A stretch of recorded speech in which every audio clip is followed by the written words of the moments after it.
tell us, where in the world are you watching from? Now, let's dive into today's story. Chapter 1. The Call That Changed Everything.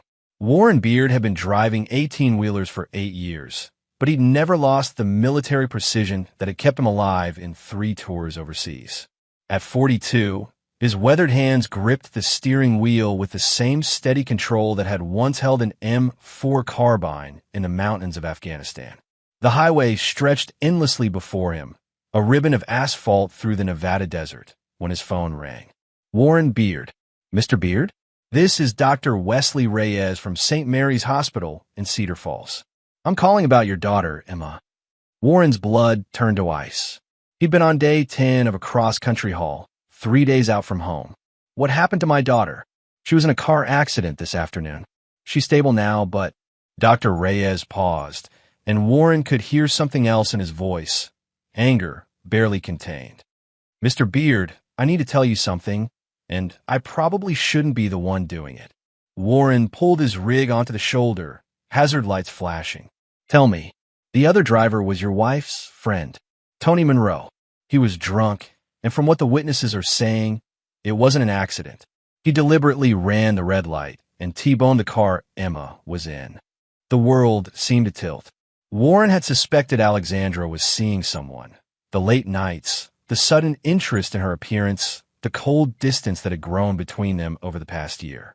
But this, where's my wife? That's the other thing I need to tell you. Dr. Reyes' voice hardened further. She's here, but she's not with Emma. She's with Monroe's lawyers. They're already spinning it as an accident, claiming he had a medical episode. Your wife, she's backing his story. Warren's vision blurred with rage. His daughter, his beautiful, innocent 9-year-old Emma with her gap-toothed smile and pigtails, was lying in a hospital bed while his wife helped the man who'd tried to kill her. His lawyers are working overtime, Dr. Reyes continued. With his connections and money, he'll probably get a slap on the wrist.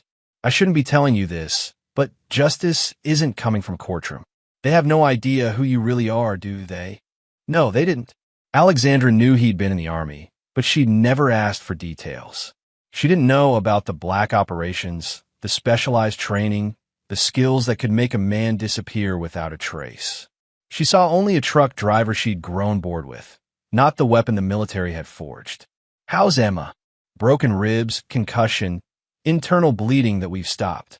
She'll recover, but the doctor's voice softened. She keeps asking for you. She doesn't understand why her mother isn't here. Warren closed his eyes. Emma was his world, the only pure thing in his life. When he'd left the military, broken and haunted, she'd been the light that pulled him back from the darkness. Now that light was dimmed, hurt by people who should have protected her. I'm coming home. Tell Emma Daddy's coming. After hanging up, Warren sat in the cab for a long moment, feeling something cold and familiar settling over him. It was the same feeling he'd had in Kandahar when his unit had been betrayed by someone they trusted, leading to an ambush that killed 3 good men. Back then, he'd tracked down every person involved in that betrayal. None of them lived to betray anyone else.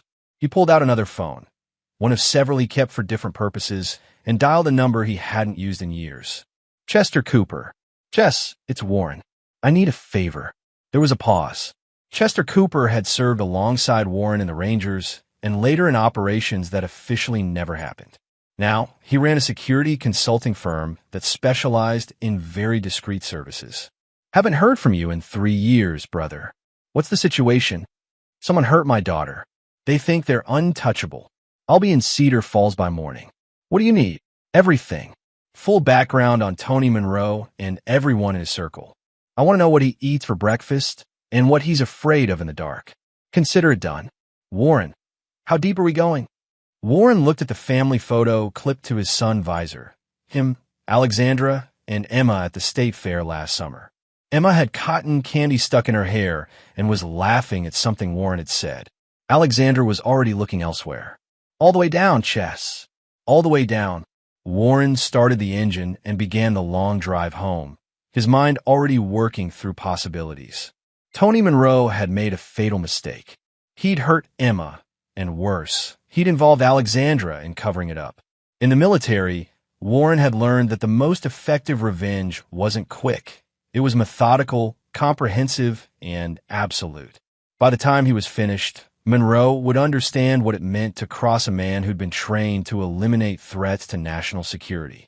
The desert highway stretched ahead, but Warren was no longer just a truck driver heading home. He was a predator returning to his territory, and the hunt was about to begin. Chapter 2. Homecoming. Warren arrived at Cedar Falls General Hospital at 2:47 a.m., having driven 18 hours straight with only fuel stops. His massive frame, 6'3" and 200 pounds of muscle and scars, drew stares from the night staff as he strode through the corridors in his work boots and flannel shirt. Emma was asleep when he entered her room. The sight of her small body connected to monitors and 4 lines nearly broke his carefully maintained control.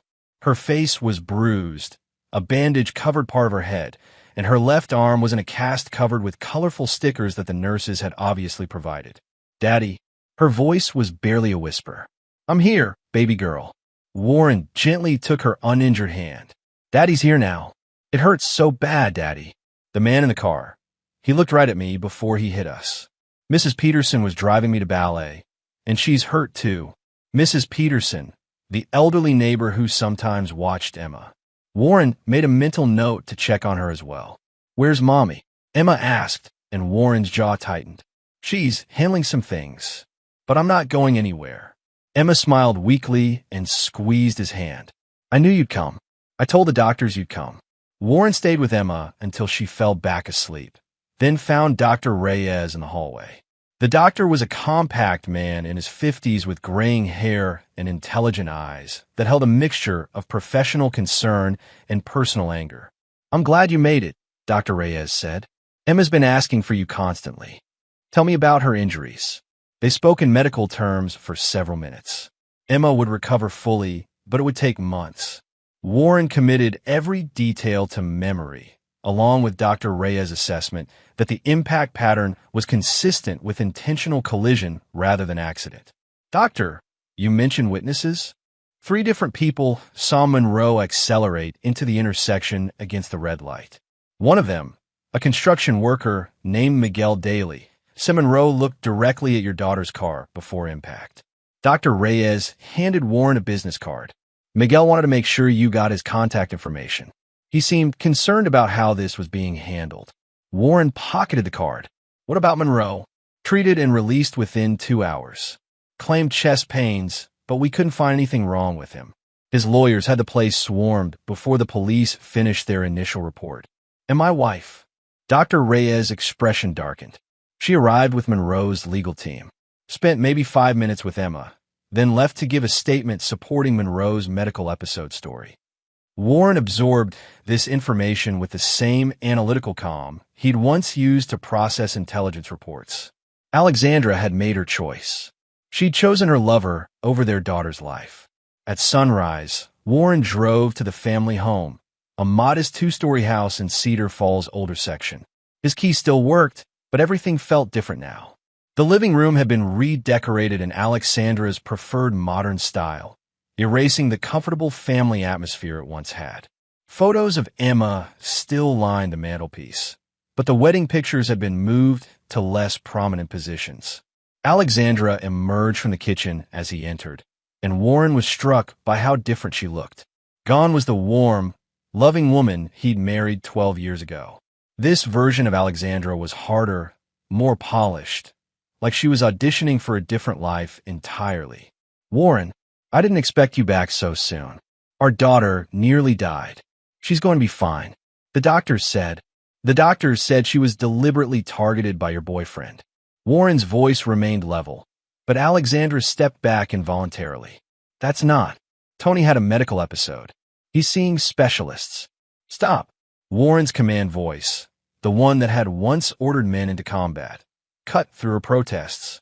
"I know what happened, Alexandra. The question is why you're helping him cover it up." For a moment, her mask slipped, and he saw something that looked almost like shame. Then it was gone, replaced by defiance. "You don't understand the situation, Warren.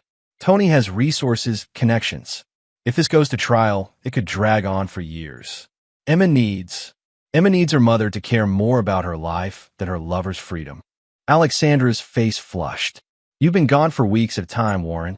You don't know what our life has become. What I needed. I know you decided that a man who tried to kill our daughter is more important than our daughter. Warren moved past her toward the stairs, but her next words stopped him cold. I filed for divorce, Warren. Tony and I, we're together now. The papers are being served today. Warren turned slowly. You filed for divorce while our daughter was in the hospital? I want full custody. Given your work schedule and background, I think any reasonable judge will. My background. Warren's voice dropped to a whisper that would have sent chills through anyone who'd served with him. The therapy, the nightmares, all those classified things you won't talk about. Tony's lawyers think. Warren was across the room in 3 steps, not touching her, but close enough that she pressed against the wall. Alexandra, you're going to listen very carefully. You can have your divorce. You can have this house, the cars, whatever else you want. But if you try to take Emma from me, or if you continue helping Monroe escape justice for what he did to her, you're going to discover exactly what my background prepared me for. Alexandra's eyes widened, and for the first time since he'd arrived, Warren saw fear there. Are we clear? She nodded mutely. Warren headed upstairs to pack a bag. He'd be staying at the hospital until Emma was released, but first he had phone calls to make. Chester would have preliminary information by now, and Miguel Daly was expecting to hear from him. As Warren gathered Emma's favorite stuffed animals to take to the hospital, his phone buzzed with a text from an unknown number. This is Tony Monroe. We need to talk. I think we can work something out that benefits everyone. Warren stared at the message for a long moment, then deleted it without responding. Monroe would learn soon enough that Warren Beard wasn't interested in working anything out. The war had begun, and Monroe had no idea what kind of enemy he'd made. Chapter 3. Gathering Intelligence. Chester Cooper looked like a middle-aged accountant. Average height, thinning brown hair, wire-rimmed glasses, which made him perfect for the kind of work he really did. He'd arrived in Cedar Falls at dawn and spent the day conducting what he euphemistically called background research. By evening, he had enough information on Tony Monroe to fill a small library. Warren met him at a truck stop outside town, where Chester spread files across a booth in the back corner, away from other customers. Your boy Monroe is a piece of work, Chester began, opening the first folder. 38 years old, owns 3 businesses in town, a car dealership, a construction company, and a restaurant, all inherited from his father, who built them from nothing. Warren studied Monroe's photograph, a handsome man with perfectly styled dark hair and an expensive smile. The kind of man who'd never worked a day of real labor in his life. What about his finances? That's where it gets interesting. On paper, he's worth about $2 million. In reality, he's leveraged to the hilt. The businesses are bleeding money, and he's been using them as personal ATMs for years. He owes serious money to some very unfriendly people. Chester flipped to another section. His personal life is even messier. 3 previous relationships that ended badly. One resulted in a restraining order that mysteriously disappeared from court records. Another woman, Marissa Courtney, left town suddenly after dating him for 6 months. I tracked her down. She's in Portland now and won't talk about Monroe, but she got very quiet when I mentioned his name. He has a pattern. Definitely. And your wife isn't his first married conquest. 2 years ago, he had an affair with Elena Dennis, wife of a local contractor. When her husband found out, he confronted Monroe publicly at the country club. 3 days later, Dennis's construction company lost all its municipal contracts. A week after that, his truck mysteriously caught fire. Dennis eventually sold out and left town. Warren memorized every detail. Monroe used his connections and resources to eliminate threats, but he'd never faced someone with Warren's particular skill set. What about the legal situation? Chester's expression darkened. Monroe's got the best lawyers money can buy, and they're painting this as a tragic accident caused by a medical emergency. His family doctor, Ernest Walton, has already filed a report claiming Monroe suffers from a rare heart condition that can cause sudden unconsciousness. Conveniently discovered after the crash. Exactly. But here's the thing. Dr. Walton owes Monroe money. His son ran up gambling debts 2 years ago, and Monroe paid them off in exchange for future considerations. This heart condition story is Monroe calling in that favor.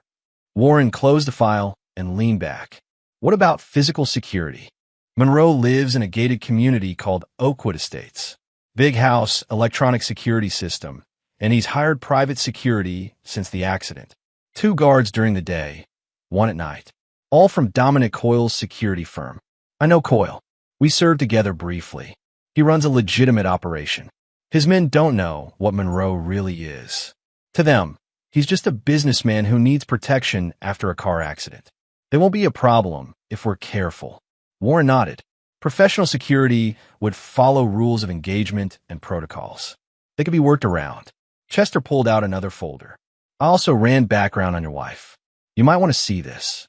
Warren's jaw tightened, but he opened the file. Alexandra's financial records showed a pattern of expensive purchases over the past year.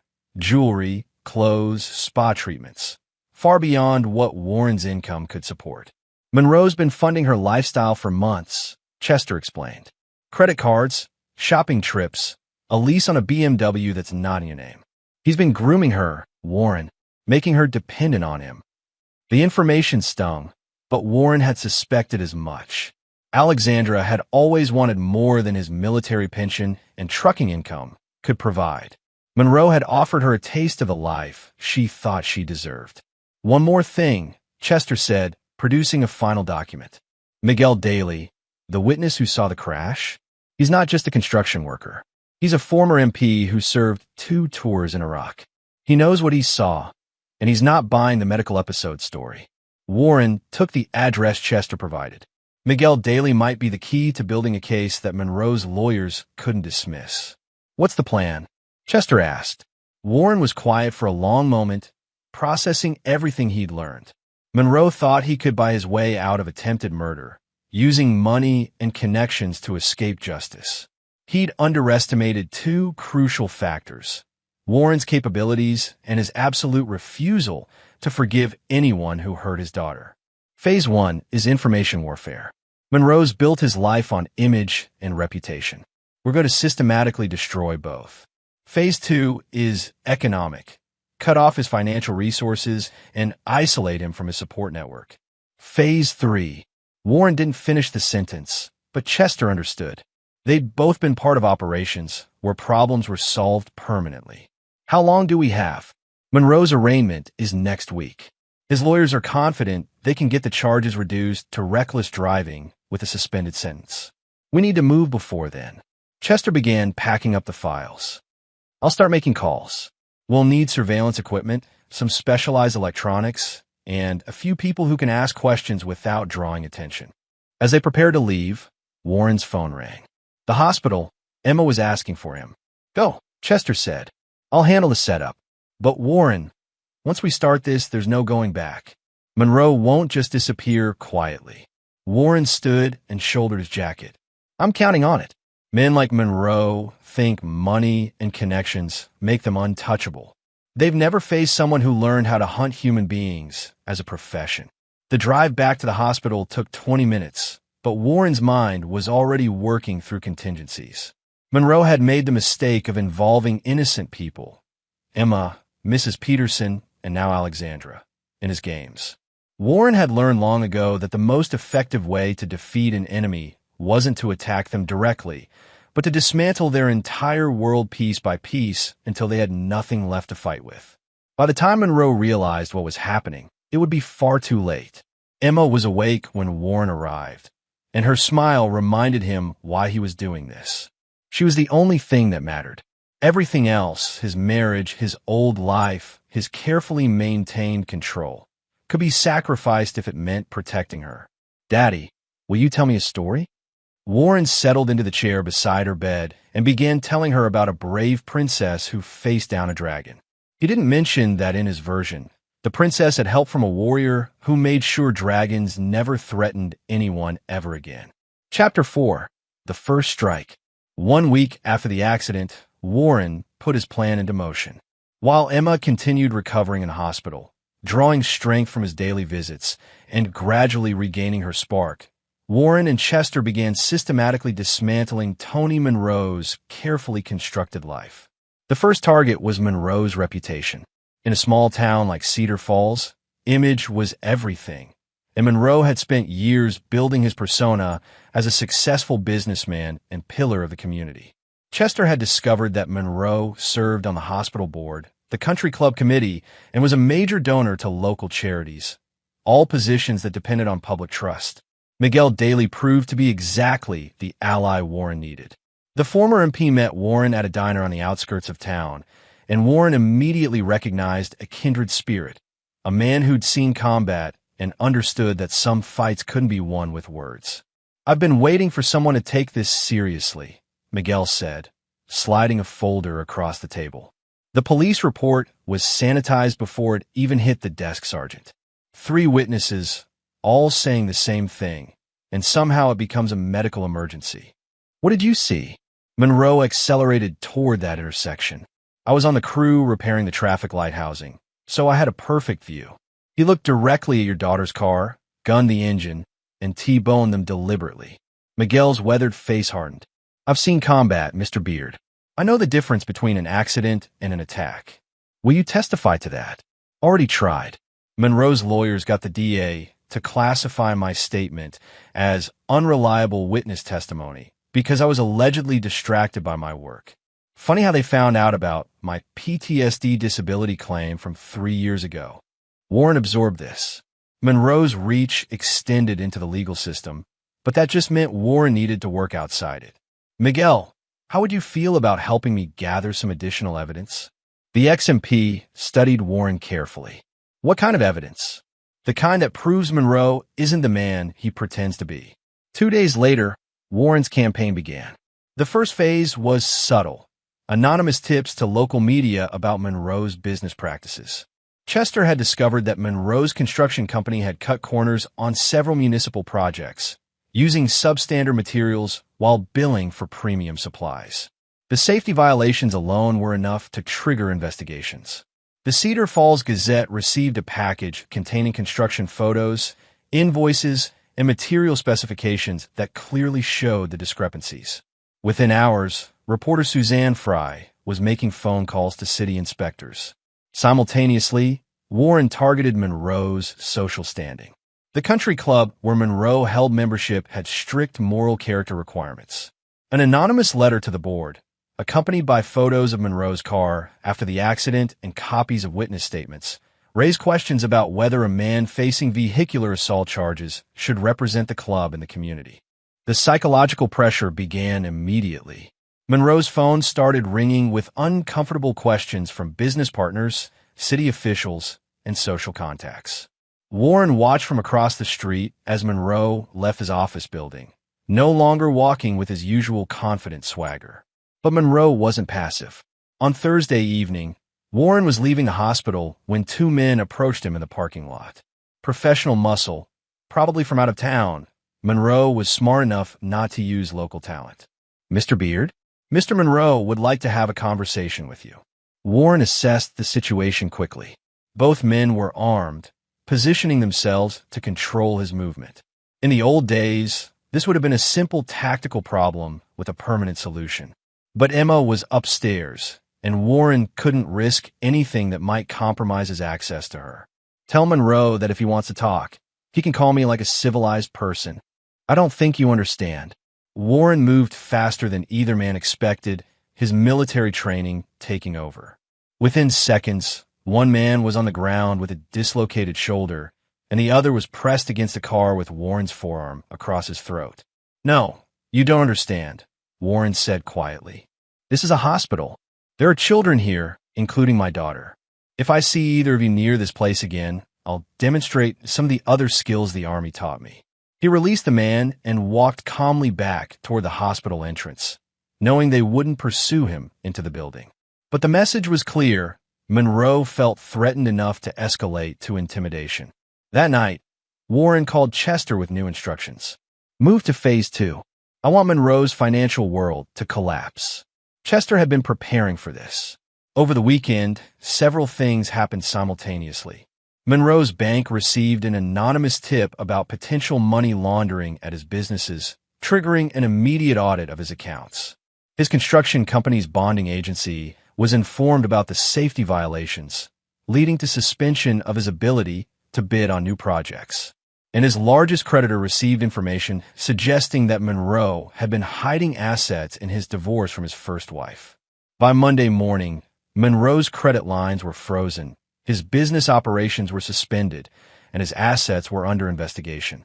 The careful financial house of cards that had supported his lifestyle for years began to crumble. Warren observed the results from his usual position across from Monroe's office building. Monroe arrived late, his expensive suit wrinkled, his perfect hair disheveled. Throughout the day, Warren watched as angry creditors and investigators streamed in and out of the building. At 3 p.m., Monroe emerged and stood on the sidewalk, looking directly at Warren's position. Even from a distance, Warren could see the rage and desperation in the man's posture. Monroe pulled out his phone and made a call. Warren's phone rang moments later. "You son of a bitch." Monroe's voice was tight, with barely controlled fury. "You think you're clever, don't you? I think you tried to kill my daughter and used my wife to cover it up. This isn't over, Beard. You have no idea who you're fucking with." "Actually, I do. You're a spoiled rich boy who's never faced real consequences for anything. But that's about to change." Warren hung up and walked back to his truck. Phase 2 was proceeding perfectly. Monroe was angry, desperate, and making mistakes. Soon he would do something stupid, and when he did, Warren would be ready. That evening, as Warren sat with Emma helping her with a puzzle, she looked up at him with serious eyes. "Daddy, are you mad at Mommy?" Warren chose his words carefully. "Mommy made some choices that hurt our family, sweetheart. But none of that is your fault, and no matter what happens, you're the most important thing in the world to me." Emma nodded solemnly. "I heard the nurses talking. They said the man who hit us might not get in trouble. Don't worry about that, baby girl. Sometimes adults have to handle complicated problems in their own way." Emma squeezed his hand. "I love you, Daddy. I love you too, Emma. More than you'll ever know." As Warren tucked Emma in for the night, he thought about Monroe's threat. The man still believed this was a game he could win through intimidation and money. Tomorrow, Warren would begin teaching him exactly how wrong he was. Chapter 5: Psychological Warfare. By the second week of Warren's campaign, Tony Monroe was beginning to crack. His business empire was under investigation, his social standing was crumbling, and his financial resources were increasingly restricted. But Warren was just getting started. Chester had recruited additional help, a team of specialists who owed Warren favors from their military days. They began around-the-clock surveillance of Monroe, documenting his every move, his associates, and his weaknesses. What they discovered painted a picture of a man spiraling into paranoia and desperation. "He's drinking heavily," Chester reported during their morning briefing at the truck stop. "Started hiring more security, but he's running out of money to pay them. And he's making mistakes." "What kind of mistakes?" "Last night, he drove to a meeting with Russ Branch. Remember him? The loan shark who finances some of Monroe's operations. Our surveillance caught the entire conversation. Monroe's begging for extensions on debts, and Branch isn't interested in excuses." Warren studied the surveillance photos. Monroe looked haggard, his expensive clothes wrinkled, his confident demeanor replaced by the hunted look of a cornered animal. "There's more," Chester continued. "Monroe tried to visit your wife yesterday, but she wouldn't see him. Apparently, the divorce proceedings aren't going as smoothly as she expected. Monroe's assets being frozen means he can't provide the lifestyle he promised her." Warren felt a grim satisfaction. Alexandra was learning that her new life came with its own complications. What about the legal situation? His arraignment is tomorrow. The DA is still treating it as vehicular manslaughter with the possibility of pleading down to reckless driving. But our media campaign is working. There's public pressure to take this seriously now. Warren had orchestrated a careful information campaign through Miguel Daly and other contacts. Letters to the editor questioning why a wealthy businessman received preferential treatment. Social media posts highlighting the victim impact and quiet conversations with community leaders had shifted public opinion. Monroe was no longer just another citizen with a good lawyer. He was a symbol of inequality in the justice system. Time for Phase 3, Warren decided. I want Monroe to understand that this isn't just about money or reputation. This is personal. That evening, Warren visited Monroe's house in Oakwood Estates. The security guards at the gate recognized him from the photos Monroe had undoubtedly provided, but Warren wasn't trying to hide. He wanted Monroe to know he was there. "I'm here to see Tony Monroe," Warren told the guard. "Tell him Warren Beard would like to have that conversation he's been requesting." 20 minutes later, Monroe appeared at the gate, flanked by 2 private security guards. Up close, Warren could see the toll the past weeks had taken. Monroe's hands shook slightly, and his eyes had the hyper-vigilant look of a man who wasn't sleeping well. "You've got some balls coming here," Monroe said, trying to project his old confidence. "You want to talk? Let's talk." Monroe dismissed his guards with a gesture, stepping closer to the gate, but keeping the barrier between them. "What do you want, Beard? I want you to understand something. You didn't just hit a car. You didn't just injure my daughter. You looked her in the eye and tried to murder a 9-year-old child because you wanted to hurt me. That's bullshit. It was an accident. Miguel Daly saw you accelerate.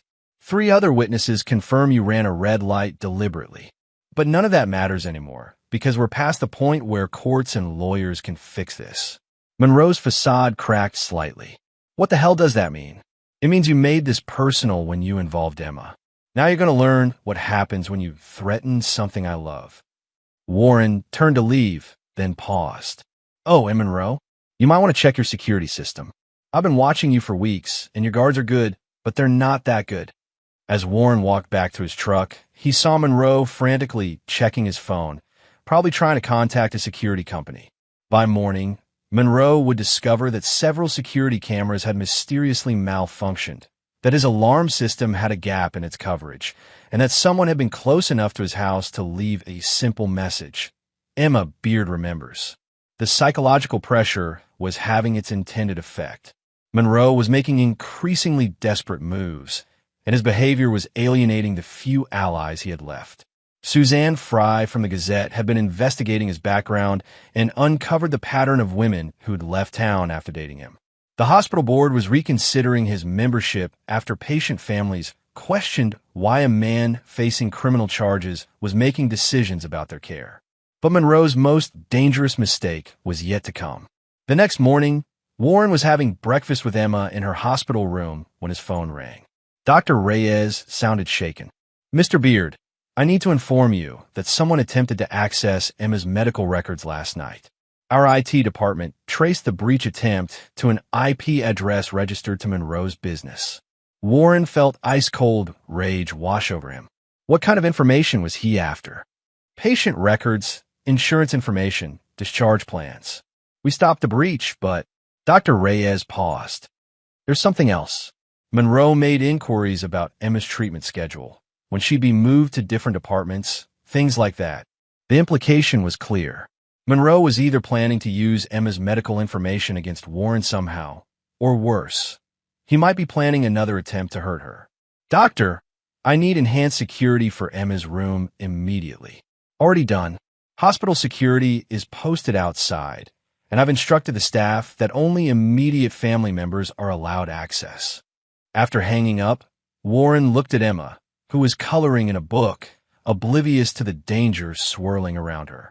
She looked so small in the hospital bed, still bearing the physical reminders of Monroe's attack. The sight hardened Warren's resolve. Monroe had just crossed the line from which there was no return.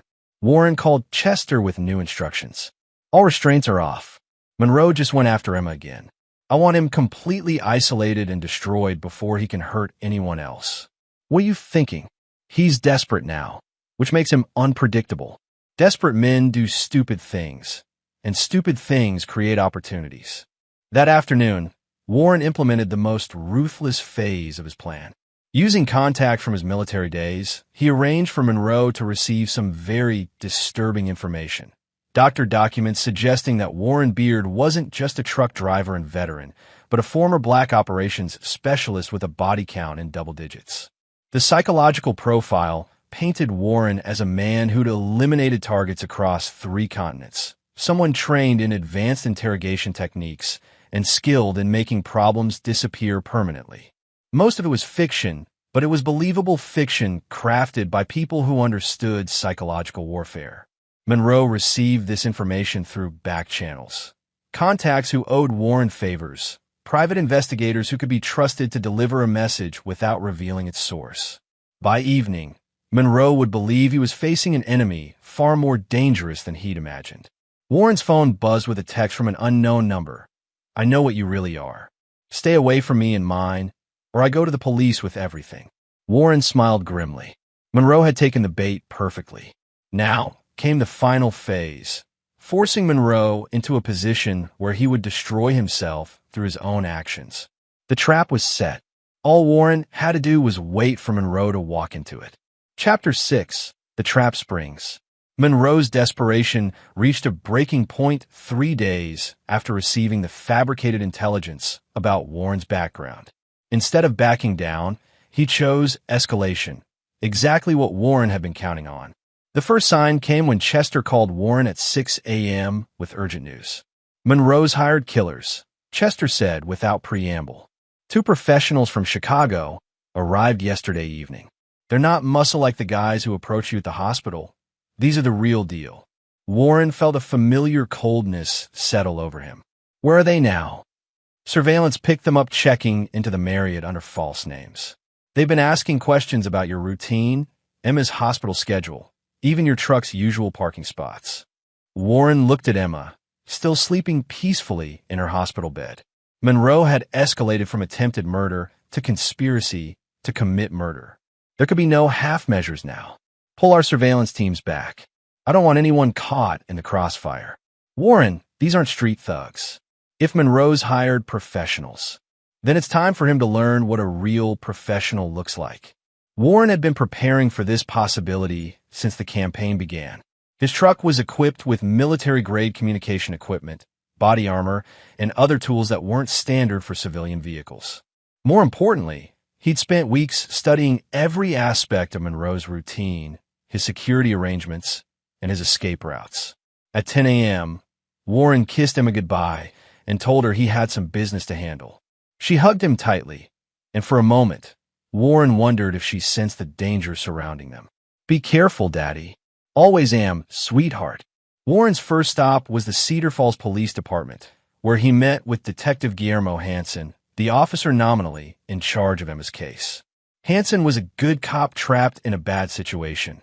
Monroe's political connections had limited his investigation, but he still cared about justice. "Detective, I have reason to believe Tony Monroe has hired outside contractors to intimidate witnesses in Emma's case." Warren provided carefully edited surveillance footage showing the 2 Chicago professionals conducting reconnaissance on the hospital and photographing Warren's truck. The footage didn't reveal Warren's own surveillance operation, but it clearly showed suspicious activity by out-of-state individuals connected to Monroe.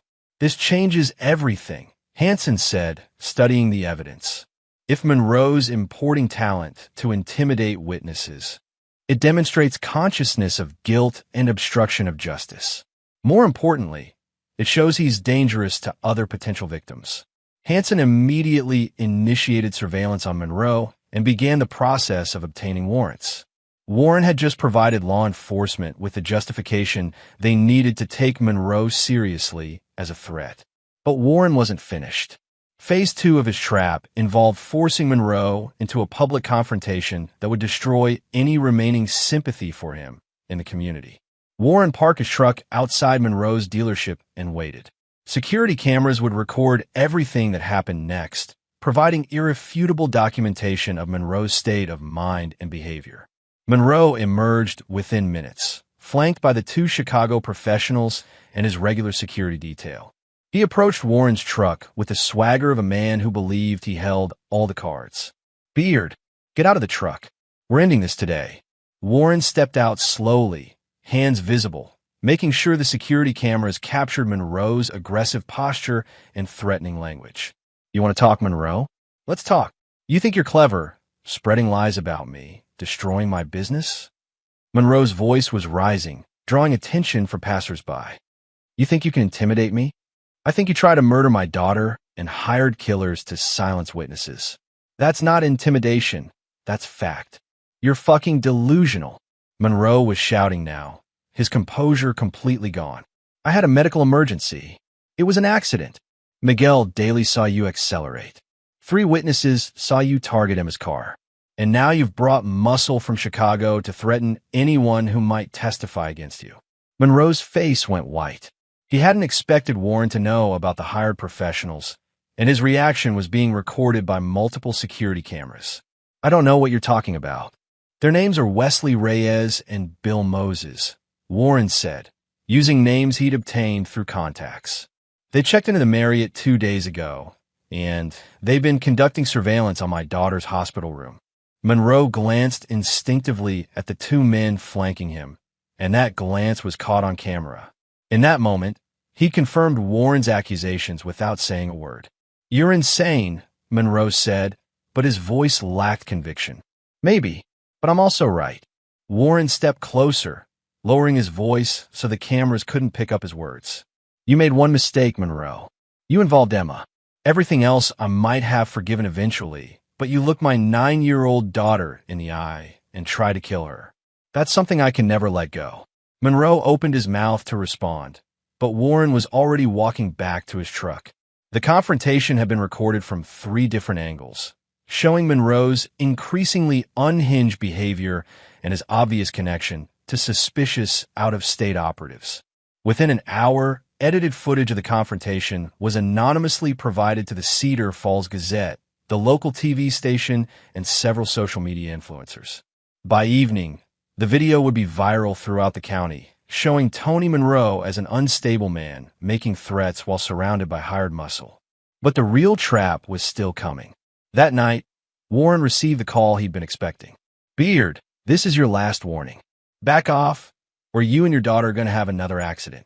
Monroe, you just threatened a child on a recorded line. Hope your lawyers are better than you think they are.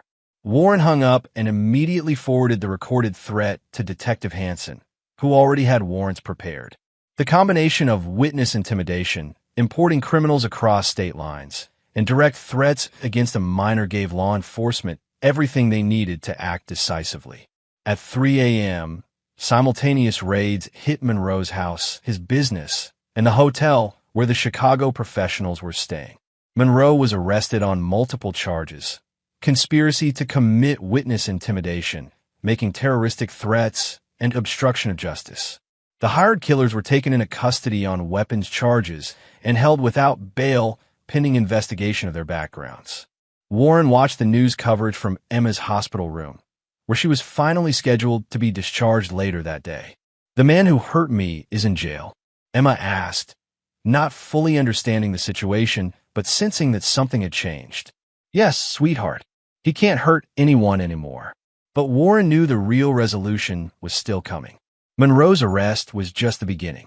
The legal system would handle the criminal charges, but Warren had a deeper kind of justice in mind, one that would ensure Monroe never threatened another innocent person. As Warren helped Emma pack her things for the trip home, he reflected on how perfectly Monroe had destroyed himself. Every move the man had made, hiring killers, making threats, escalating the confrontation, had been exactly what Warren had maneuvered him into doing. Monroe had believed he was fighting a truck driver with military training. He'd never realized he was facing someone who understood that the most effective way to destroy an enemy was to let them destroy themselves. The trap had worked perfectly. Now came the final act. Chapter 7, The Reckoning. Emma's homecoming should have been a celebration, but Warren knew it was merely the calm before the final storm. While Monroe sat in county jail awaiting trial on multiple felony charges, Warren had discovered something that changed everything. Monroe's legal team was preparing an insanity defense based on the very psychological profile Warren had used to manipulate him. Dr. Ernest Walton, Monroe's family physician, was prepared to testify that Monroe suffered from paranoid delusions triggered by harassment from a dangerous military operative. The defense strategy was brilliant. Use Warren's own psychological warfare against him by claiming it had driven Monroe to temporary insanity. They're going to paint you as the aggressor, Chester explained during their meeting at the truck stop. Monroe's lawyers found evidence of our surveillance, the financial pressure campaign, everything. They're arguing that you systematically tortured their client into a breakdown. Warren studied the legal brief Chester had obtained through contacts in the courthouse. What about the hired killers? They're claiming Monroe hired bodyguards because he feared for his life. His lawyers are spinning it as legitimate self-defense measures by a businessman being stalked by a trained killer. The irony wasn't lost on Warren. Monroe's legal team was using Warren's own tactics, manipulation of perception and psychological pressure, to construct a defense that might actually work. If successful, Monroe would receive treatment instead of prison time, and Warren could face criminal charges for harassment and intimidation. There's more, Chester continued. Your wife has agreed to testify for Monroe's defense. She's going to claim you exhibited dangerous and unstable behavior throughout your marriage, that she feared for her safety and Emma's. Warren absorbed this betrayal with the same cold calculation he'd brought to the entire campaign. Alexandra had chosen her side completely now, willing to sacrifice her own daughter's justice to save her lover. What's her angle? Full custody of Emma in exchange for her testimony. Monroe's lawyers are arguing that Emma isn't safe with you, given your alleged instability and history of violence. Warren looked out the window at the parking lot, watching normal people go about their lives, unaware that their world contained predators like Monroe and enablers like Alexandra. Everything he'd built, his relationship with Emma, his carefully controlled civilian life, his hope for some kind of normal future, was being systematically destroyed by people who saw his daughter as nothing more than a pawn in their game. How long do we have? The preliminary hearing is next week. If Monroe's team successfully establishes their narrative, you could be arrested as early as next month. Warren made his decision. The legal system had been compromised from the beginning. Monroe's money and connections had corrupted it beyond repair. But Warren had always known this might happen, and he prepared for it. Chester, I need you to do something for me. Take Emma somewhere safe, somewhere Monroe's people can't find her. Warren, what are you planning? What I should have done from the beginning. That evening, Warren tucked Emma into bed in the small apartment he'd rented near the hospital. She'd been asking questions about why they couldn't go back to their old house, why Mommy wasn't visiting, why the nice police officers kept checking on them.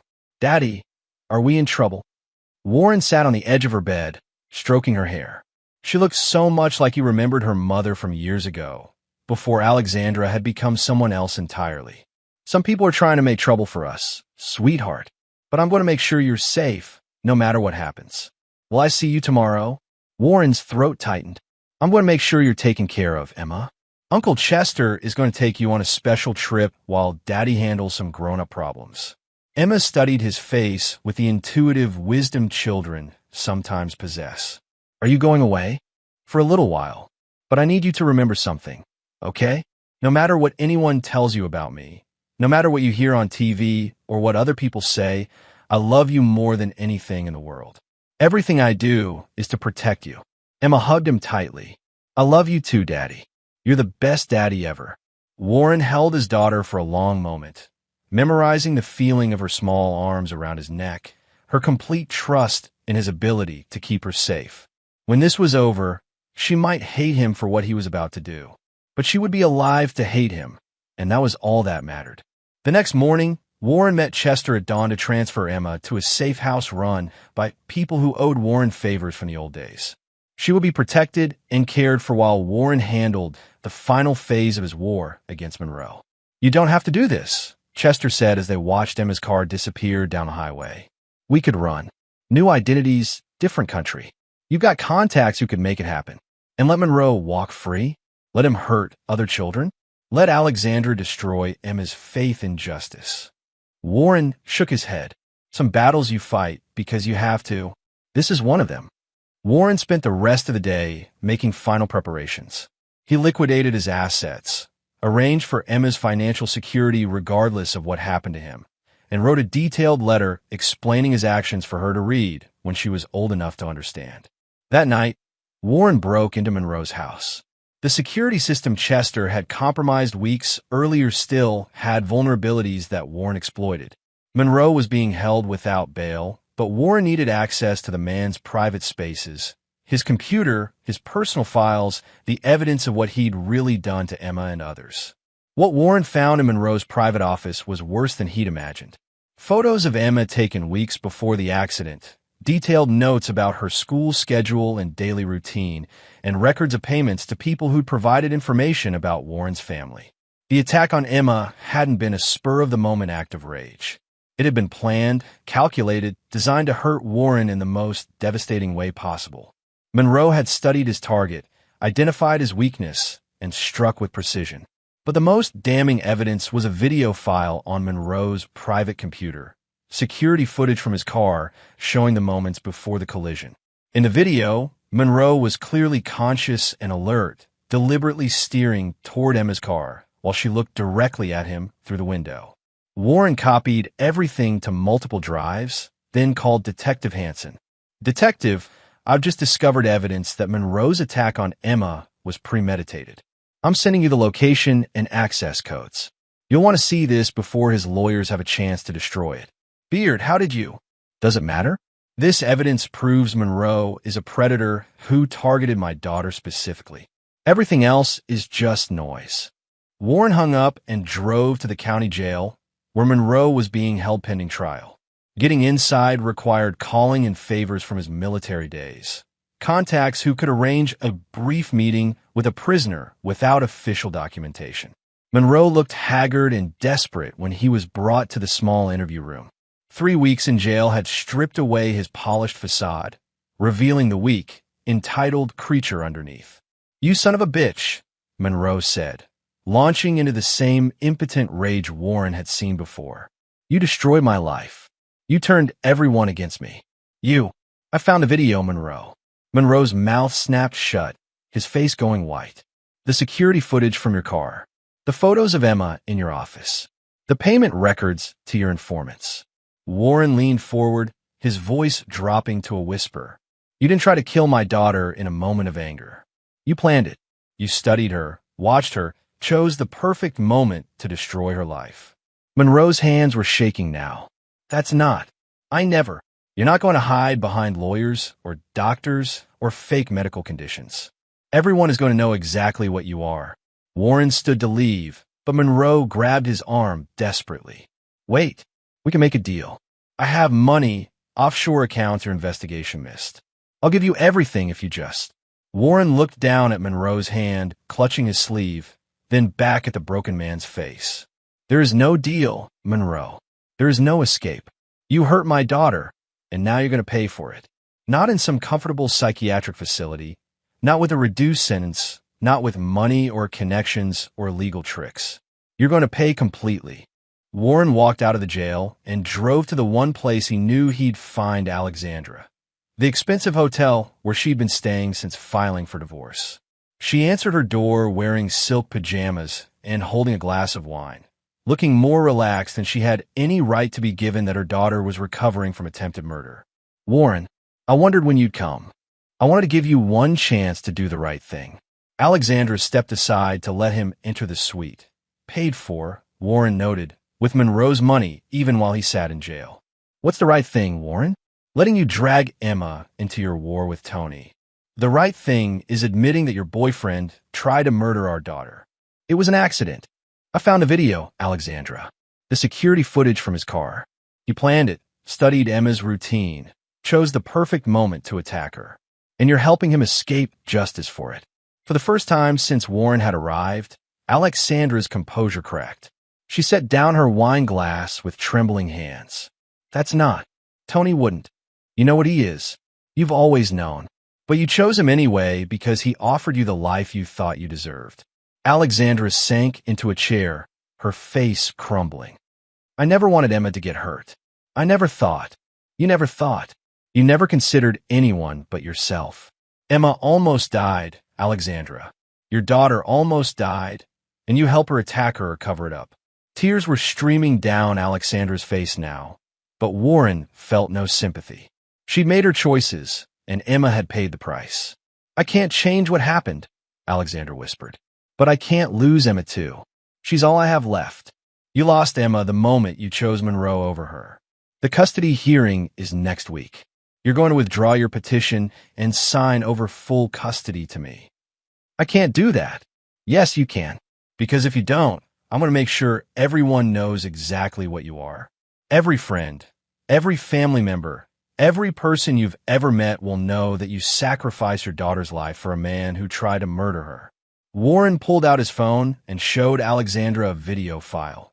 Footage of her meeting with Monroe's lawyers, laughing and holding hands with Monroe's associate while Emma lay in the hospital. This was taken 2 days after the accident.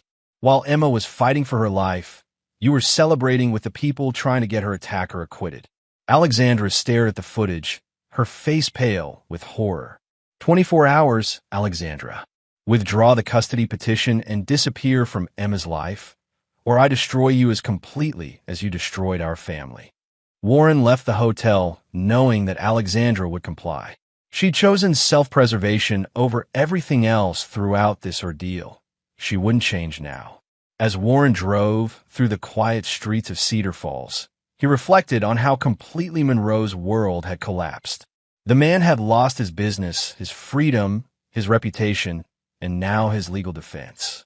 The video evidence would ensure a murder conviction, and Alexandra's withdrawal from the custody battle would give Emma the stable home she deserved. Justice had been served, but Warren felt no satisfaction. Emma was safe, and that was all that mattered. Everything else was just the price that had to be paid to protect the only thing in his life worth protecting. The war was over. Warren had won, but victory looked different than he'd expected. Quieter, lonelier, and stained with the knowledge that some battles could only be won by becoming something you'd never wanted to be. Tomorrow, he would begin the long process of rebuilding a life worthy of his daughter's love. Chapter 8: Final Justice. The trial of Tony Monroe began on a cold November morning, 6 months after the attack that had changed everything.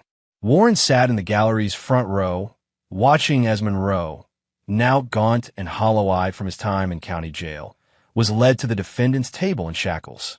Emma wasn't present.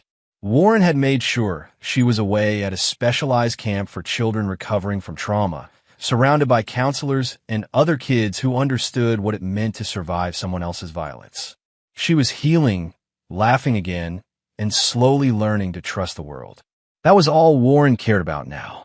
The prosecution, led by District Attorney Lena Holder, methodically presented the evidence Warren had uncovered. The security footage from Monroe's car showed him deliberately targeting Emma's vehicle. The photographs and surveillance records from his home office proved premeditation. The testimony of witnesses like Miguel Daly established the pattern of deliberate action rather than accident. Monroe's defense team, led by celebrity lawyer Felicia York, tried desperately to salvage their insanity plea. They brought in Dr. Ernest Walton to testify about Monroe's alleged medical condition. But the prosecution had their own medical experts who demolished the fabricated diagnosis. Dr. Walton, D.A. Holder said during cross-examination, "Isn't it true that you owe Mr. Monroe a substantial sum of money? That's not relevant to. Isn't it true that Mr. Monroe paid off your son's gambling debts in exchange for what he called future considerations?" Warren watched Dr. Walton's credibility evaporate as he stumbled through his answers. Without the fake medical condition, Monroe's defense collapsed entirely. Alexandra testified for the prosecution, not the defense. Her attorney had advised her that cooperating fully was her only chance to avoid charges as an accessory after the fact. She looked older, smaller somehow, as she admitted on the stand that Monroe had confessed to her that the attack was intentional. He said Emma was a message, Alexandra testified, her voice barely audible. He wanted Warren to know what happened to people who crossed him. Monroe's face twisted with rage as his former lover destroyed his last hope of avoiding conviction. He lunged toward her, screaming obscenities before bailiffs restrained him. The jury saw exactly what kind of man they were dealing with. The trial lasted 2 weeks. The jury deliberated for less than 4 hours. Guilty on all counts. Warren felt a weight lift from his shoulders as the verdict was read. attempted murder in the first degree, conspiracy to commit witness intimidation, making terroristic threats. Monroe would spend the rest of his life in prison without the possibility of parole. But Warren wasn't finished.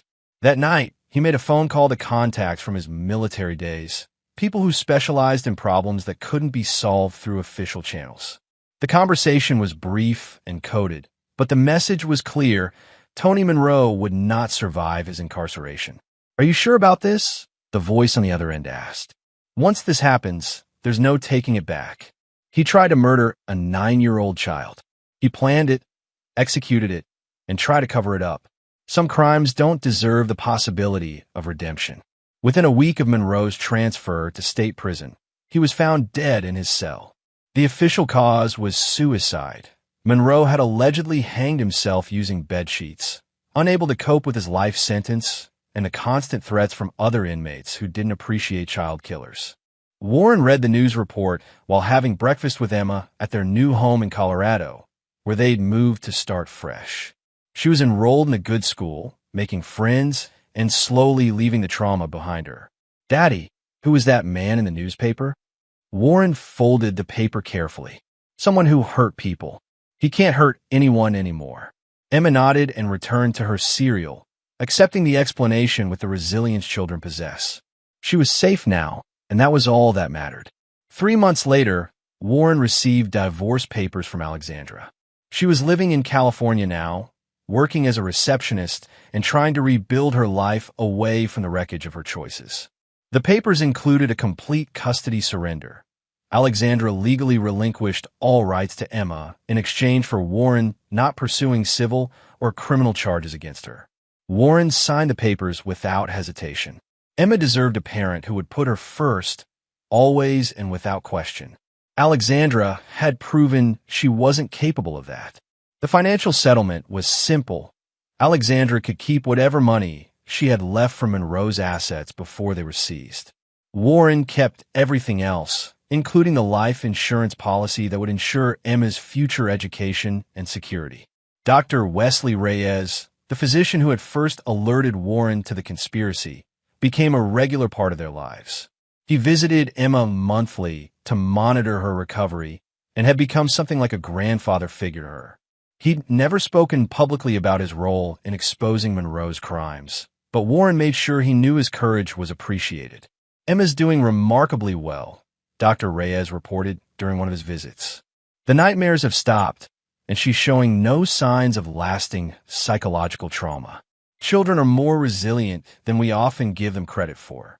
Warren watched Emma playing in their backyard, chasing their new dog, a golden retriever she'd named Courage, around the swing set he'd installed. She was laughing, completely absorbed in the simple joy of being a child.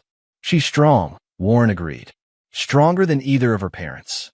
Miguel Daly had also become part of their extended family.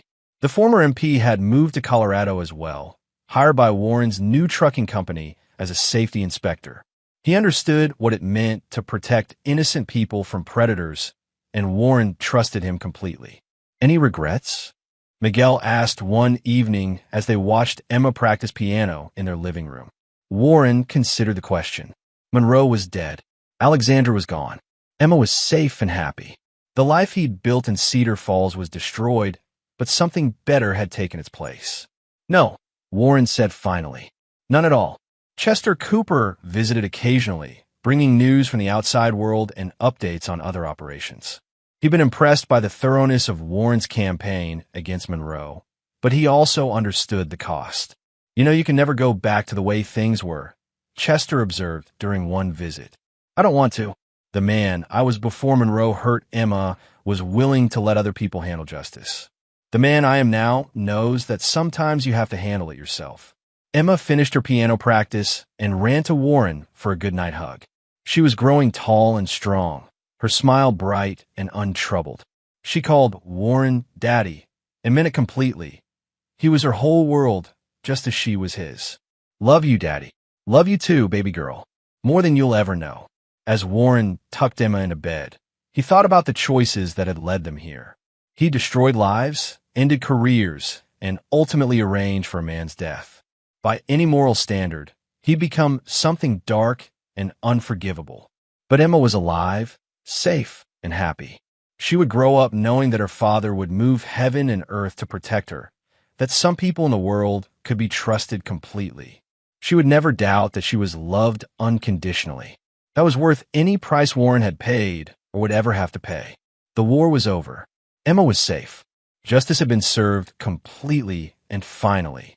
Warren Beard slept peacefully for the first time in months, knowing that tomorrow would bring nothing but the simple joy of being Emma's father in a world where she would never again be threatened by people like Tony Monroe or Alexandra Pierce.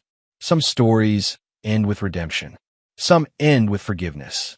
This one ended with a father's love proving stronger than his enemy's cruelty, and that was enough. Chapter 9. New Beginnings. 2 years after Tony Monroe's death, Warren Beard stood in the audience of Emma's school auditorium, watching his daughter perform in the 6th grade production of Annie. She was singing Tomorrow with a clear, confident voice that filled the room with hope and joy. Emma was 12 now, taller and more poised, but still the same bright-eyed girl who had once asked him to tell her stories about brave princesses.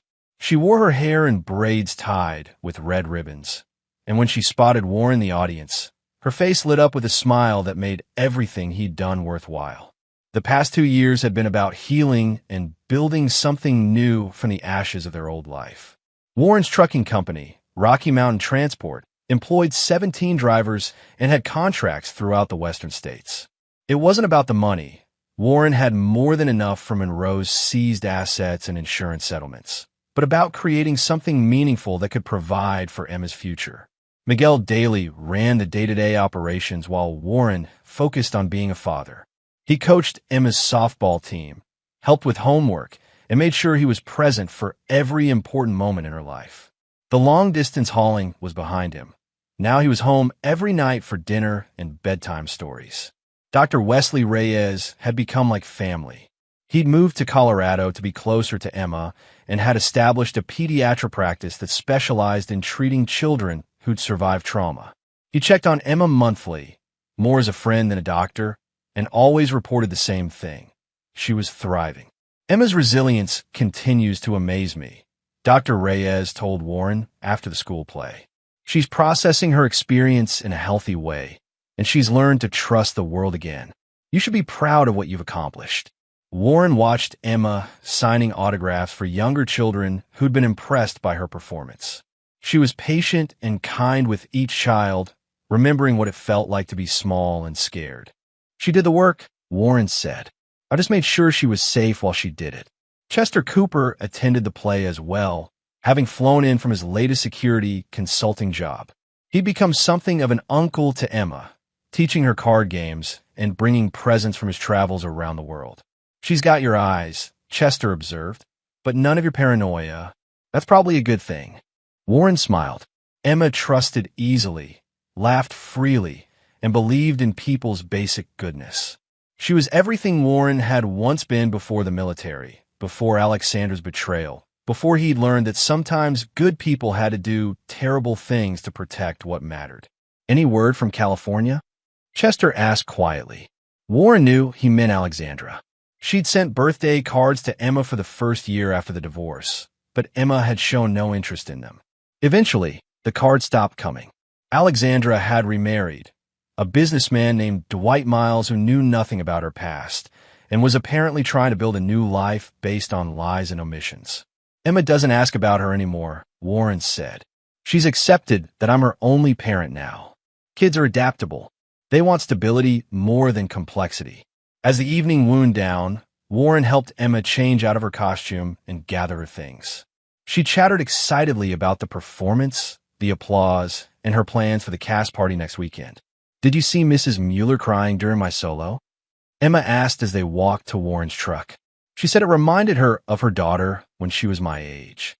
Warren had seen it. Johanna Mueller, one of Emma's teachers, had lost her own daughter in a car accident 5 years earlier. Emma's performance had touched something deep and healing in the woman's grief. Your voice is beautiful, sweetheart. You made a lot of people happy tonight. Emma climbed into the passenger seat. She was tall enough now to sit in front and buckled her seatbelt. "Daddy, do you think Mommy would have liked the play?" It was the first time Emma had mentioned Alexandra in months. Warren chose his words carefully. "I think anyone who loves you would be proud of what you accomplished tonight." Emma nodded, satisfied with the answer. "I'm glad you were there. You're the best audience ever." As they drove home through the quiet Colorado evening, Warren reflected on how completely their lives had changed. The house in Cedar Falls was a distant memory. Alexandra was a stranger living under a different name in a different state. Tony Monroe was dead and buried, his memory erased from everything that mattered. But Emma was thriving. She had friends, activities, dreams about her future. She wanted to be a veterinarian now, inspired by their dog courage and the injured animals she sometimes helped Dr. Reyes treat at his clinic. "Daddy, can we get another dog? We already have Courage, but he gets lonely when we're at school and work. Maybe a friend for him." Warren pretended to consider this seriously. "What kind of friend? A little dog this time? Maybe a beagle? They're good with kids." Warren had already been thinking about getting Emma another pet. She was responsible with Courage, and caring for animals taught important lessons about compassion and commitment. "We'll visit the shelter this weekend and see who needs a home." Emma beamed. "Really? You're the best dad ever." Warren felt the familiar warmth that filled him every time Emma expressed her complete trust and love. He'd remade himself into the father she deserved, and she'd never known a moment's doubt about his dedication to her happiness and safety. At home, Emma went through her evening routine: homework, shower, bedtime snack, while Warren checked emails and reviewed business reports. The trucking company was doing well, and Warren was considering expanding into freight logistics and warehouse management. When Emma was ready for bed, Warren joined her for their nightly ritual of reading together. Tonight, she'd chosen a book about a girl detective solving mysteries in her small town. Emma loved stories about smart, brave protagonists who solved problems through intelligence and determination. "Daddy, do you think I could be a detective like Nancy Drew?" "You could be anything you want to be, Emma. You're smart enough, brave enough, and stubborn enough to solve any mystery." Emma giggled. "I'm not stubborn," says the girl who spent 3 hours last week trying to teach Courage to shake hands. He learned eventually. Warren kissed her forehead and turned off the light. "Sleep well, baby girl. Sweet dreams." "Love you, Daddy." "Love you too, Emma. Always and forever." Warren closed her bedroom door and walked to his own room, where he kept the letter he'd written to Emma when she was 9 years old. He read it sometimes, remembering the man he'd been during those dark months when Monroe's actions had nearly destroyed everything he cared about. The letter explained his choices, his actions, and his reasons for everything he'd done to protect her. Someday, when Emma was older, he might show it to her. Or maybe he'd destroy it, letting her remember only the father who had been present for every important moment of her life. Warren opened his laptop and began writing in the journal he'd kept since moving to Colorado. Tonight's entry was simple. Emma performed in the school play tonight. She was magnificent, confident, joyful, completely present in the moment. She's 12 years old now, and I can see the woman she's becoming. Strong, compassionate, unafraid of the world. She asked about getting another dog. "We'll go to the shelter this weekend. She needs something to nurture and protect. It's in her nature to care for others. I'll make sure she never has to learn what it means to protect someone through violence." Alexandra's birthday cards stopped coming months ago. Emma doesn't mention her anymore. Some betrayals are too complete to forgive, even for a child. Emma understands, in her way, that I'm the parent who stayed, who fought for her, who chose her over everything else. Monroe has been dead for 2 years. Sometimes I wonder if Emma remembers him at all, or if he's just part of the vague before time that existed when she was smaller. That's probably for the best. She deserves to grow up without nightmares about the monsters who tried to hurt her. Tomorrow we'll visit the animal shelter. Emma will choose a dog based on which one needs her most. That's how she thinks about the world. She sees creatures that need protecting and immediately wants to help them. It's the most beautiful thing about her. I built this life on a foundation of violence and revenge, but what's growing here is pure and good. Emma will never know what I did to the people who threatened her. She'll only know that her father kept her safe and loved her completely. That's enough. That's everything. Warren closed the laptop and prepared for bed. Outside, Colorado snow was beginning to fall, covering the world in quiet whiteness. Inside, Emma slept peacefully in her room, surrounded by stuffed animals and books and all the treasures of childhood built on safety and love. Warren had won the war that mattered most. Emma was growing up strong and happy, surrounded by people who would protect her from any future threats. She would never again face the kind of evil that Tony Monroe represented, because Warren had made sure such threats couldn't survive in her world. Some fathers taught their children to fight. Warren had fought so his daughter would never have to. Some fathers prepared their children for a dangerous world. Warren had made the world safer for his child. As Warren drifted off to sleep, he smiled thinking about tomorrow's visit to the animal shelter. Emma would insist on hearing every dog story before making her choice. She would pick the one that needed her most, and she would love it completely and without reservation. That was who Emma Beard was becoming, a young woman who protected the vulnerable and loved without limits. Warren had given her that gift by removing the threats to her innocence and ensuring she could grow up believing in goodness. It was the most important victory of his life, and unlike the wars he'd fought overseas, this one had an ending he could live with forever. The snow continued falling outside, quiet and clean, covering the past under layers of white possibility. Emma was safe. Emma was loved. Emma was home. Everything else was just details. And there you have it. Another story comes to an end. What did you think? I'd love to hear your thoughts in the comments below. If you enjoy this story, consider joining our community by subscribing. It means the world to us. For more stories like this one, check out the recommended videos on screen. And I'll see you there.